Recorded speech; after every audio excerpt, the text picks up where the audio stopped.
Hello, Eustis Middle School. Today for our Literacy Night Craft, we're going to be building a howler bookmark to be specific.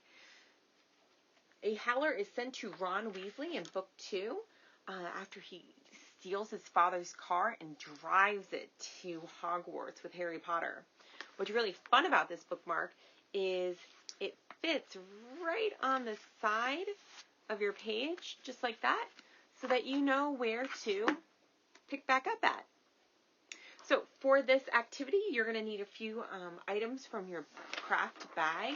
You're going to need a sheet of red paper, a small rectangle, a piece of plain white paper, and you're also going to need the text. It's going to be the only piece of white paper that has the text on it. So this will be your materials, and then you'll also need these tools. You're going to need glue, scissors, and a pencil. So once you have all of your crafts and items accounted for, I'm going to have you move them all off except for the red piece of paper. So just quickly you can move those over, but not too far away because we're going to need them. All right, so you're going to start with this piece of red paper, and you're going to take the angle over here, and you are going to fold this so that the edges all meet like this. And here, you're going to notice that as you fold it, you might have a little bit that hangs over the edge. You just want to make sure that your angles on each of these corners, that they line up, that you're splitting them in half, just like this. And then you're going to give it, once you have it lined up, and it might just take a second, you are going to make a really nice crease.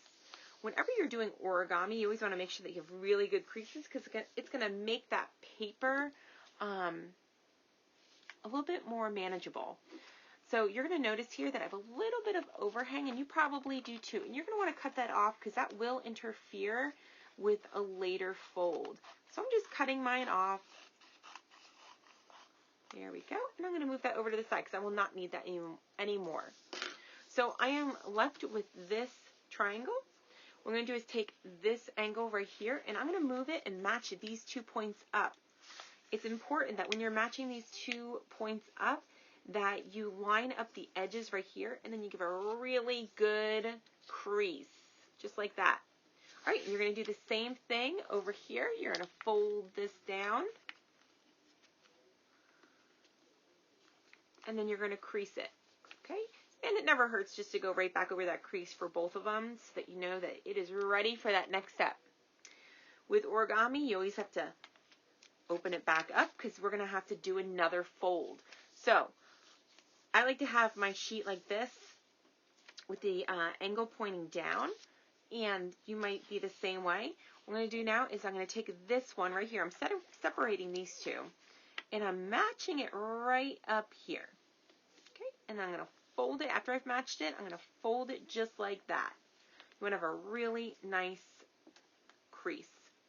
You're going to notice that it forms a little bit of a pocket here, and we're going to use that to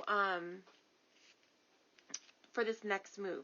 So you're going to take this one back down, and you're going to fold it like this, but you're going to pick this pocket up, and you're going to push this one right under. Okay, just like that.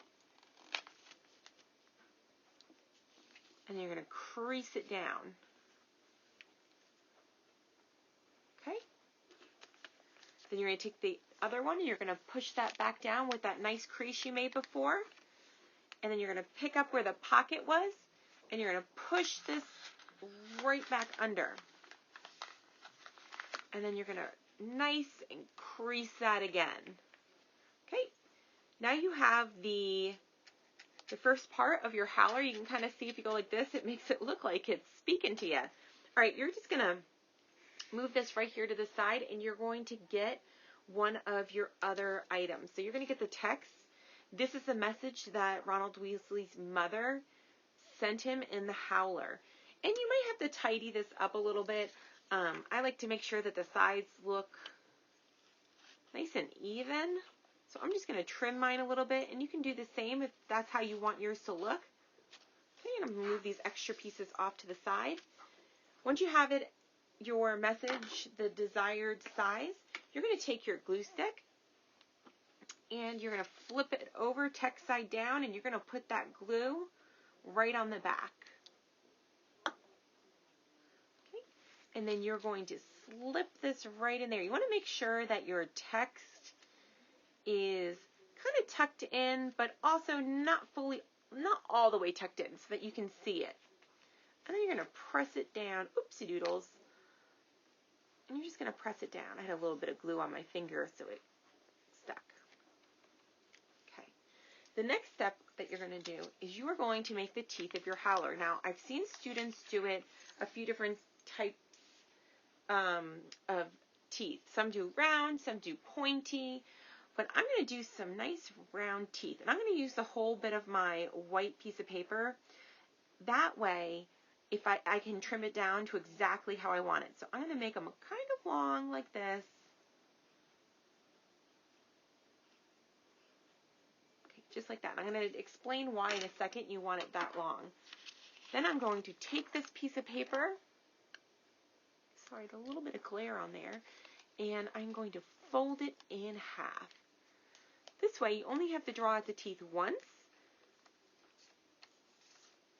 And then you can cut it, and it'll cut out the same structure of your teeth for both the up and the bottom part. So you're just going to cut that out.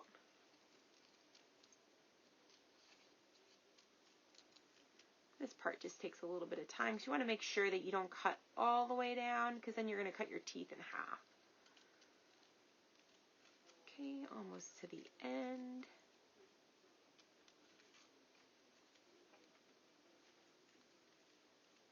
There we go. All right. So you're going to separate your teeth. You want to make sure that whichever one you decide to use, the one with the pencil markings, that you put the glue on the pencil side. That way you don't have to worry about erasing that. Ooh, what a great size right there. Okay, you're going to take these teeth and you're going to put them right down here. Now, if you don't like how, I might cut this one a little bit. If you don't like how big the teeth are, you can always trim them down, and that's why you like to keep them a little bit on the larger side so that you can trim them just to how you want them. I also didn't cut, I made sure I left a little room here. That's where you can put that glue on there. So I'm going to just kind of even it up with the edges of the note. Okay, a little bit over here. There we go. Just like that. I'm going to do the same thing. Now this is going to be on the upper part, so I'm only going to put a little bit of glue right here, because the other part's going to be, it won't be attached. And you're going to take this right here, you're going to center it. If you want to trim them down a little bit, you can. I am going to just leave mine right, oopsies, right the way it's a little, might slip in there. And that's okay. You just kind of take your time, and then once you get it where desired location, you're just going to press down like this. All right. So we have one more step. Your step is going to be your howler tongue. This is going to be the thin rectangle. So you're going to get your scissors back out, and you can decide how you want your tongue to look. I've seen some students do it kind of swiggly. I've seen some do it pointed like a snake. But it's really up to you how you want it to look. I'm going to go more towards the snake look, like that. But again, that's up to you. I'm going to move the excess pieces over to the side, and I'm going to get out my glue. For this, you only have to put a glue on the top part, so I'm just going to put a little bit on there.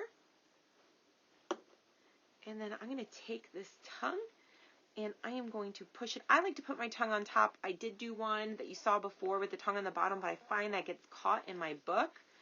So I'm just going to put that right in there, center it, or put it however you want. That's what's fun about when you're doing art. You can really make it your own. I'm going to press that right in, and there we go.